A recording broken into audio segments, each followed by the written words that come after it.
Hello everyone! Today's vlog, magluluto ako ng tortang talong. Simple, mura, at masarap na pang-ulam. Halika, samahan niyo ako. Ang ingredients natin is 4 egg and 2 talong. Niluto ko sila sa oven kasi wala akong ihawan. Let's remove the skin of the eggplant first.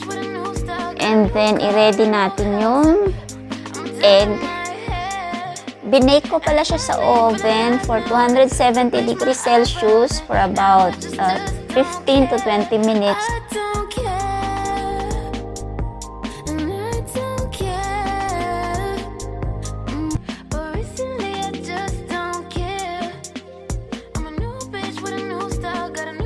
Ngayon, ready na ang ating eggplant. I-ready naman natin ang egg na ating gagamitin sa ating eggplant omelette.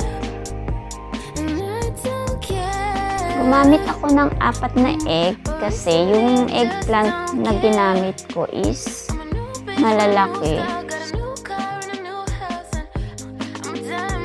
I-beat lang natin yung egg mga beshi, tapos mag-add tayo ng konting asin, yung tama sa ating panglasa. Huwag masyadong maalat ha, kasi hindi maganda sa kalusugan natin.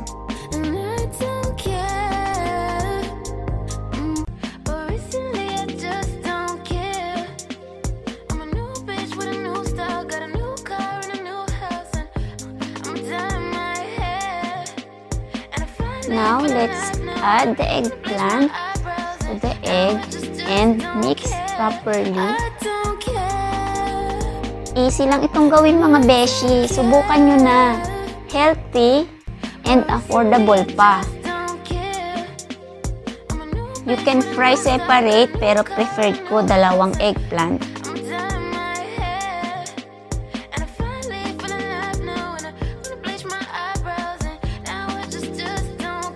Now let's preheat the pan and add some oil to fry our eggplant omelette.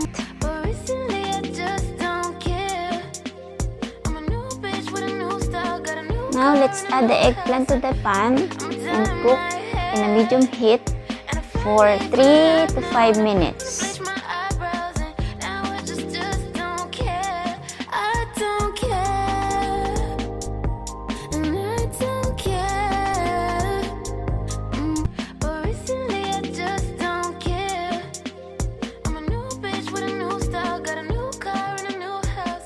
Now, let's flip upside down para iluto naman natin yung kabilang side ng ating eggplant. Mga beshi, make sure na mainit yung kawali nyo bago nyo ilagay yung eggplant kasi didikit yung ating egg. Now, iluto ulit natin siya ng another 3 to 5 minutes in low heat hanggang sa maluto ang ating eggplant omelette. Now, i-check naman natin yung other side if luto na siya. Mga beshi, luto na siya. Ang ganda ng other side. Yung kabila medyo dumikit. Mga beshi, mapaparami ka talaga ng kain. Lalo na kung may steam rice. And pwede rin namang may toyo and calamansi and chili na sausawan. Or pwede rin namang may ketchup. Enjoy! Thank you for watching everyone. Please like, share, and subscribe to my channel, Vida's Vlog. Hasta pronto! Bye!